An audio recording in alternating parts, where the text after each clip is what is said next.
Hi hello friends, എല്ലാ കൂട്ടുകാർക്കും നമ്മുടെ പുതിയൊരു റിവ്യൂയിലേക്ക് സ്വാഗതം.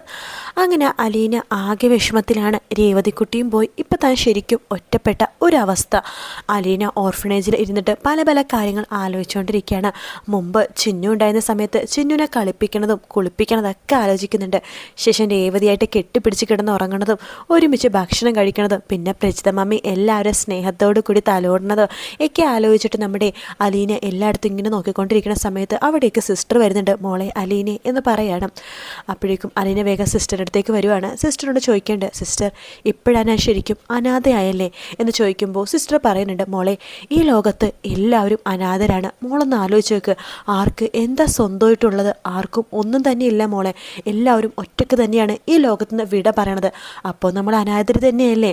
അതുകൊണ്ട് അത് ഓർത്തിട്ട് എൻ്റെ മോള് വിഷമിക്കേണ്ടെന്ന് പറയുമ്പോൾ, എന്നാലും ഇത്ര നാൾ എൻ്റെ കൂടെ അമ്മയെപ്പോലെ പ്രജിത മമ്മി ഉണ്ടായിരുന്നു, കൂടപ്പിറപ്പിന് പോലെ രേവതി, മോളെപ്പോലെ ചിന്നു, പിന്നെ ഇവിടുത്തെ അമ്മ അച്ഛന്മാർ എല്ലാവരും എൻ്റെ സ്വന്തക്കാരായിരുന്നില്ലേ?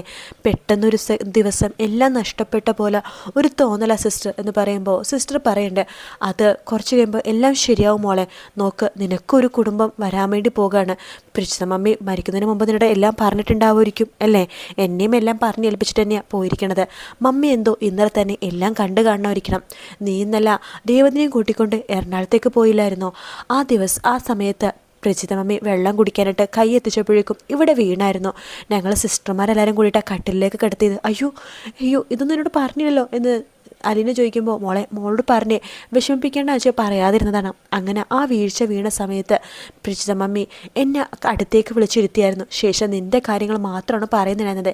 കാരണം ബാക്കി എല്ലാവരും സുരക്ഷിതമായിട്ടുള്ള കൈകളിലെത്തിയല്ലോ. നീ മാത്രമല്ലേ മമ്മിയുടെ കൂടെ അവസാനം വരെ ഉള്ളത്. അതുകൊണ്ട് നിൻ്റെ കാര്യങ്ങൾ തന്നെയായിരുന്നു ആ സമയങ്ങളിലെല്ലാം മമ്മി എന്നെ പറഞ്ഞ് ഏൽപ്പിച്ചത്. മമ്മിക്ക് എന്തെങ്കിലും സംഭവിക്കുകയാണെങ്കിൽ തന്നെ, കാരണം മരണം ചിലപ്പോൾ മമ്മി മുന്നിൽ കണ്ടു കാണുമായിരിക്കും. അതുകൊണ്ടാണ് പറഞ്ഞത്, മമ്മിക്ക് എന്തെങ്കിലും സംഭവിക്കുകയാണെങ്കിൽ തന്നെ നിന്നെ ഭദ്രമായിട്ട് ആ കൈകളിൽ, അതായത് കുഞ്ഞിരാമമേനോൻ്റെ വീട്ടിൻ്റെ കൈകളിൽ തന്നെ ഏൽപ്പിക്കണമെന്ന് പറഞ്ഞിരുന്നു. അദ്ദേഹത്തിൻ്റെ അഡ്രസ്സും കാര്യങ്ങളും വരെ എനിക്ക് തന്നിരുന്നു. പിന്നെ അദ്ദേഹം മരിച്ചു അല്ലേ? മരിച്ചായിരുന്നു.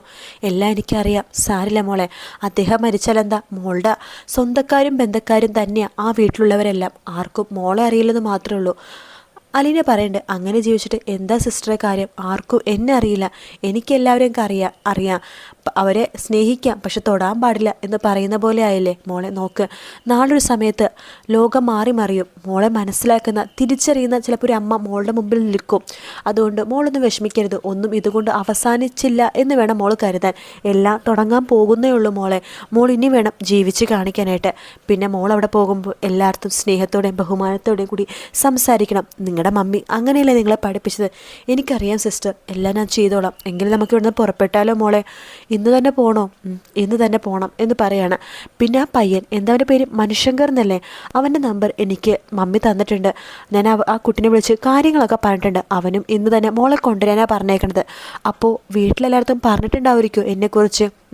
ഒരു ഹോം നേഴ്സ് എന്ന നിലയിൽ എല്ലായിടത്തും എല്ലാ കാര്യങ്ങളും അവൻ പറഞ്ഞിട്ടുണ്ട് എന്ന് പറയാണ്. അതുകൊണ്ട് നമുക്ക് ഇന്ന് തന്നെ ഇറങ്ങാൻ മോളെ എന്ന് പറയാണ്.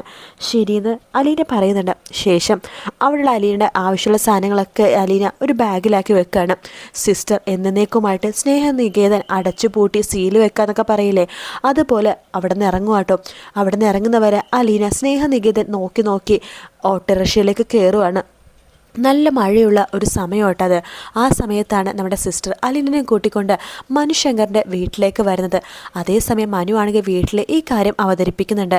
ഇവിടെ ഒരു ഹോം നേഴ്സിനെ കൊണ്ടുവന്ന കാര്യം മുത്തശ്ശൻ പറഞ്ഞിട്ടുണ്ടായിരുന്നു. ഹോം നേഴ്സോ? അതിൻ്റെ ആവശ്യമൊന്നുമില്ല എന്ന് വൈജയന്തി പറയാണ്. ആ സമയത്ത് കമല പറയണ്, ഇരിക്കട്ടെ എടുത്തി ഒരു ഹോം നേഴ്സ്. എന്തായാലും അമ്മയുടെ കാര്യങ്ങളൊക്കെ നോക്കണ്ടേ? അമ്മക്കിപ്പോൾ കൈ വയ്യ, ശരി തന്നെയാണ്. പക്ഷെ അമ്മ വയസ്സായിരിക്കല്ലേ, അമ്മക്കൊരാളുടെ ആവശ്യമുള്ളതാണ്. എന്തായാലും ഹോം നേഴ്സ് വരട്ടെ. എടാ മനു, ഹോം നേഴ്സ് എപ്പോഴാണ് വരുന്നത്? മുത്തശ്ശിനെ ഏർപ്പാടാക്കിയതാണ്. നേരത്തെ അവിടെ പോയി സംസാരിച്ച കേസാണ്. ഓഹോ, അപ്പം നിങ്ങളൊക്കെ എല്ലാം സംസാരിച്ച് ഉറപ്പിച്ചു അല്ലേ?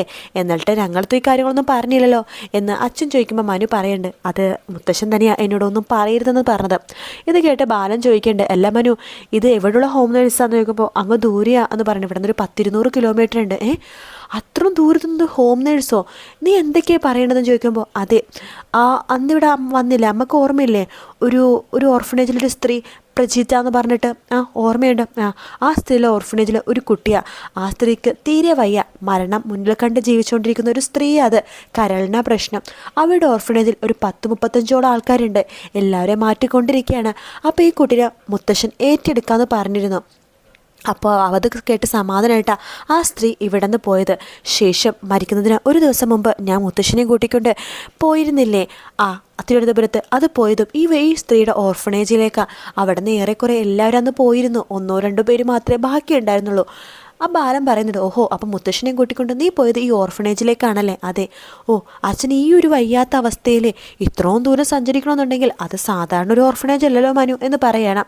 മനു പറയുന്നുണ്ട്, അത് മുത്തശ്ശനോട് പറഞ്ഞത് ആ ഓർഫനേജായിട്ട് മുത്തശ്ശന് വല്ലാത്തൊരു ബന്ധമുണ്ടെന്നും മുത്തശ്ശൻ ഒരുപാട് സഹായിച്ചിട്ടുണ്ടെന്നൊക്കെയാണ് പറഞ്ഞത്. സഹായിച്ചിട്ടുണ്ടെന്നൊക്കെ ശരി തന്നെയാണ്.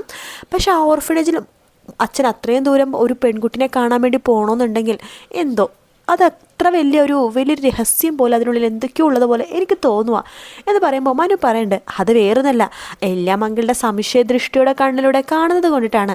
എടാ, നീ എന്നൊരു സംശയരോഗിയാക്കുവാണ്. സംശയരോഗിയല്ല, അങ്കിള് ചില കാര്യങ്ങളൊക്കെ ഇങ്ങനെ സംശയിക്കുന്ന കാര്യം ഉണ്ടാവാറുണ്ട്. കാര്യമില്ലാത്തൊരു കാര്യത്തിലും അങ്കിള് സംശയിക്കാറുമില്ല. എന്തായാലും ആ പെൺകുട്ടിക്ക് വാക്ക് കൊടുത്തല്ലേ മുത്തശ്ശൻ, ആ പെൺകുട്ടി വരട്ടെ, മുത്തശ്ശിയുടെ കാര്യങ്ങളൊക്കെ നോക്കട്ടെ, അല്ലെങ്കിൽ മുത്തശ്ശനെ നോക്കാൻ നിൻ്റെ അമ്മ കൊണ്ടിട്ടും എൻ്റെ ഭാര്യ കൊണ്ടിട്ടൊന്നും പറ്റത്തൊന്നുമില്ല. അതന്നെയാണ് ഞാനും ഓക്കെ പറഞ്ഞത് എന്ന് മനു പറയാണ്. അങ്ങനെ അവർ സംസാരിച്ചുകൊണ്ടിരിക്കുക തന്നെയാട്ടോ അവിടേക്ക് അലീനനെ കൂട്ടിക്കൊണ്ട് സിസ്റ്റർ വരുന്നത്. കൊട നിവർത്തി അലീന അങ്ങോട്ടേക്ക് വരുവാണ്. മനു വേഗം പോകുന്നുണ്ട്. വാ, അകത്തേക്ക് വാ എന്ന് പറഞ്ഞിട്ട് അലീനനെ വിളിക്കുകയാണ്. അലീന വലതുകാലം വെച്ചിട്ടാണ് ആ വീട്ടിലേക്ക് കയറുന്നത് കേട്ടോ. അലീനെ കാണുമ്പോൾ തന്നെ കമല വരുന്നുണ്ട്. ഇതാണോ ഹോം നേഴ്സ്? ഇതാണോ വേലക്കാരത്തെ പുതിയത്? അമ്മേ, വേലക്കാരത്തൊന്നും പറയരുത്, ഇത് വൃദ്ധരായ ആൾക്കാരെ നോക്കുന്ന ഒരു പെൺകുട്ടിയാണ്, അവൾക്ക് അതിൻ്റേതായിട്ടുള്ള മര്യാദ കൊടുക്കണം. ആരാണെങ്കിലും ഇത്ര ചെറുപ്പക്കാരുടെ ആവശ്യമൊന്നും ഉണ്ടായിരുന്നില്ല എന്ന് പറയുമ്പോഴേക്കും അച്ഛനും പറയുന്നുണ്ട്, അതേ മോനെ, ഇത്ര ചെറുപ്പക്കാരി വേണ്ടായിരുന്നു, ഞാൻ ഇത്തിരി പ്രായമുള്ള ഒരാളെ ഉദ്ദേശിച്ചത് എന്ന് പറയുമ്പോൾ ബാലൻ പറയുന്നുണ്ട്, അതെ, ഇവിടെ അരി ആട്ടാനും അതുപോലെ തന്നെ വീട് തളിച്ചു തുടക്കാനും അതുപോലെ തന്നെ പൂന്തോട്ടം നോക്കാനൊന്നും അല്ലല്ലോ ആളെ വെക്കണത്, അമ്മേനെ നോക്കാനായിട്ടല്ലേ. അമ്മേനെ നോക്കാനായിട്ട് ഇപ്പോൾ പ്രായമുള്ള ആൾക്കാരെക്കാളും നല്ലത് ചെറുപ്പക്കാരി പിള്ളേർ തന്നെയാണ്. ഈ കുട്ടി തന്നെയാണ് നല്ലത്. പിന്നെ അച്ഛൻ വാക്ക് കൊടുത്തതല്ലേ, എന്തായാലും അച്ഛൻ്റെ വാക്ക് തെറ്റിക്കാൻ പാടില്ല. അച്ഛൻ ജീവനോടിരിക്കുന്ന സമയത്ത് ഒരാളുടെ പോലും വാക്ക് പാലിക്കാതെ അച്ഛൻ ഇരുന്നിട്ടില്ല. അച്ഛനൊരു അഭിമാനക്കുറവാത് അറിയാലോ. അച്ഛൻ മരിച്ചാലും അച്ഛൻ ആ ഒരു പേര് എപ്പോഴും നിലനിൽക്കണം. അതുകൊണ്ട് ഈ കുട്ടിയോടെ നിൽക്കട്ടെ. എനിക്ക് തോന്നുന്നു ഈ കുട്ടിക്ക് വൃദ്ധരെയൊക്കെ നോക്കി പരിചയമുള്ളത് കൊണ്ട് തന്നെ അമ്മേനെ നന്നായിട്ട് ഈ കുട്ടിക്ക് നോക്കാൻ പറ്റും എന്ന് തന്നെയാണ് എനിക്ക് തോന്നുന്നത്. അത് കണ്ടിട്ട് നമ്മുടെ ബാലൻ മനുവിനെ സപ്പോർട്ട് ചെയ്യുന്നുണ്ടെങ്കിലും കമല, വൈജയന്തി, മനുശങ്കറിൻ്റെ അച്ഛൻ ശിവശങ്കർ ഇവർക്കൊന്നും തീരെ ഇഷ്ടപ്പെട്ടിട്ടില്ല കേട്ടോ. അപ്പോൾ എന്തായാലും നമ്മുടെ വലതുകാലം വെച്ചിട്ട് അലീന സ്വന്തം വീട്ടിലേക്ക് കയറുന്ന ഭാഗമാണ് ഇന്നത്തെ എപ്പിസോഡിൽ കാണിക്കുന്നത് കേട്ടോ. ഇന്നത്തെ എപ്പിസോഡും പതിവ് പോലെ തന്നെ ഡിലേ ആണ്. ഞാൻ പറഞ്ഞില്ലേ, ഈ ആഴ്ച ഫുള്ളും ഇങ്ങനെ തന്നെയായിരിക്കും. അടുത്ത ആഴ്ചമ്പോഴേക്കും ടൈമും കാര്യങ്ങളൊക്കെ തന്നെ കറക്റ്റ് ആവും കേട്ടോ. ശരിക്കും പറഞ്ഞാൽ ഇനിയാണ് കഥ സ്റ്റാർട്ട് ചെയ്യാൻ വേണ്ടി പോകുന്നത്. എന്തായാലും കാത്തിരുന്ന് കാണാം. വീഡിയോ ഇഷ്ടപ്പെടുകയാണെങ്കിൽ ലൈക്ക് ചെയ്യാനും സബ്സ്ക്രൈബ് ചെയ്യാനും കമൻറ്റ് ചെയ്യാനും മറക്കല്ലേ. മറ്റൊരു വീഡിയോ കാണാം friends. Take care. Bye bye.